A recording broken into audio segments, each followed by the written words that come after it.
ನಿನ್ನೆ ಸದನದಲ್ಲಿ ಭಾರತದ ಸಂವಿಧಾನ ಶಿಲ್ಪಿ ಡಾಕ್ಟರ್ ಬಾಬಾ ಸಾಹೇಬ್ ಅಂಬೇಡ್ಕರ್ ಅವರ ಒಂದು ಅವರಿಗೆ ಅವಹೇಳನಕಾರಿ ಮಾತನಾಡಿದ್ದಾರೆ ಅಂತ ಹೇಳಿ ನಾವೆಲ್ಲರೂ ಧರಣಿಯನ್ನ ಮಾಡುವಂಥ ಸಂದರ್ಭದಲ್ಲಿ, ಯಾಕಂತಂದರೆ ಅಂಬೇಡ್ಕರ್ ಜಿ ಅವರಿಂದನೇ ಇವತ್ತು ಮಹಿಳೆಯರು ನಾವು MLA ಆಗಲಿಕ್ಕೆ, ಮಂತ್ರಿ ಆಗಲಿಕ್ಕೆ ಸಾಧ್ಯ ಆಯಿತು. ನಮಗೆಲ್ಲ ಸಂವಿಧಾನದಲ್ಲಿ ಸಮಾನವಾದಂಥ ಹಕ್ಕನ್ನು ಕೊಟ್ಟಂಥವರೇ ಬಾಬಾ ಸಾಹೇಬ್ ಅಂಬೇಡ್ಕರ್ ಅವರು. ಅವರ ಒಂದು ಧರಣಿಯ ಸಂದರ್ಭದಲ್ಲಿ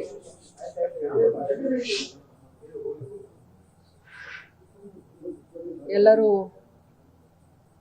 ಧರಣಿ ಮಾಡಿ ಮುಗಿಸಿ ನಾವೆಲ್ಲ ಕೂತ್ಕೊಂಡಿದ್ವಿ. ಸಭೆ ಕೂಡ 10 ನಿಮಿಷ ಮಾನ್ಯ ಸಭಾಪತಿಗಳು ಅಡ್ಜನ್ ಅಂತ ಹೇಳಿ ಅವರು ಒಳಗೆ ತಮ್ಮ ಸಭಾಪತಿ ಕಚೇರಿಗೆ ಹೋದ ತಕ್ಷಣ ನಾನು ನನ್ನ ಸೀಟಿನ ಮೇಲೆ ಸುಮ್ಮನೆ ಕೂತ್ಕೊಂಡಿದ್ದೆ. ಆದರೆ CT ರವಿ ಅವರು ನಮ್ಮ ನಾಯಕರಾದಂಥ ರಾಹುಲ್ ಗಾಂಧಿ ಅವರಿಗೆ ಡ್ರಗ್ ಅಡಿಕ್ಟು ಅಂತ ಹೇಳಿ 3-4 ಬಾರಿ ಅಂದರು. ನಾನು ಮತ್ತೇನು ಸುಮ್ಮನೆ ಕೂತ್ಕೊಂಡೆ ತಾಳ್ಮೆಯಿಂದ. ಮತ್ತೆ ನನ್ನನ್ನು ನೋಡಿಕೊಂಡು ಡ್ರಗ್ ಅಡಿಕ್ಟ್ ರಾಹುಲ್ ಗಾಂಧಿ ಅಂತಂದರು. ಡ್ರಗ್ ಅಡಿಕ್ಟ್ ರಾಹುಲ್ ಗಾಂಧಿ ಯಾಕೆ ಅಂತೀರಾ? ಹಾಗಾದರೆ ತಾವು ಕೂಡ ಆಕ್ಸಿಡೆಂಟ್ ಮಾಡಿದಿರಲ್ಲ, ಹಾಗಾದರೆ ತಾವು ಕೂಡ ಕೊಲೆಗಾರರಾಗ್ತಿರಲ್ಲ ಅಂತ ಅಂದೆ. ನಾನು ಹಾಗೆ ಅಂದ ತಕ್ಷಣವೇ ತಿರುಗಿ ತಾವೆಲ್ಲರೂ ಕೇಳಿದ್ದೀರಾ, ನನಗೆ ಆ ಪದವನ್ನು ಬಳಸಲಿಕ್ಕೆ ತುಂಬ ಅಸಹ್ಯ ಆಗುತ್ತೆ.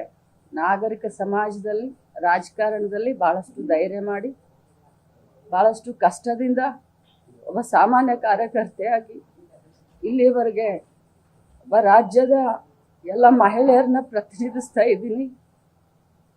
ಇಂಥ ಸಂದರ್ಭದಲ್ಲಿ ನನಗೆ ಆ ಮಾತನ್ನು ಒಮ್ಮೆ ಎಲ್ಲ 10 ಬಾರಿ ಹೇಳಿ ನನ್ನನ್ನು ತೇಜೋವಧೆ ಮಾಡಿದ್ರು. ಇದಕ್ಕೆಲ್ಲ ಹೆದರೋದಿಲ್ಲ ನಾನು. ಆದರೆ ನಾನು ಕೂಡ ಒಬ್ಬ ತಾಯಿ, ಒಬ್ಬ ಅಕ್ಕ, ಒಬ್ಬ ಅತ್ತೆ. ಇವತ್ತು ನನ್ನನ್ನು ನೋಡಿ ಸಾವಿರಾರು ಮಹಿಳೆಯರು ರಾಜಕಾರಣಕ್ಕೆ ಬರಬೇಕು ಅಂತ ಅಂತಿರ್ತಾರೆ. ಇರುವಂಥ ನಮ್ಮವ್ರಿಗೇ ಅದು ಸದನದಲ್ಲಿ ಈ ರೀತಿ ಮಾತಾಡಿದ್ರೆ ಬಹಳ ಹರ್ಟ್ ಆಗುತ್ತೆ.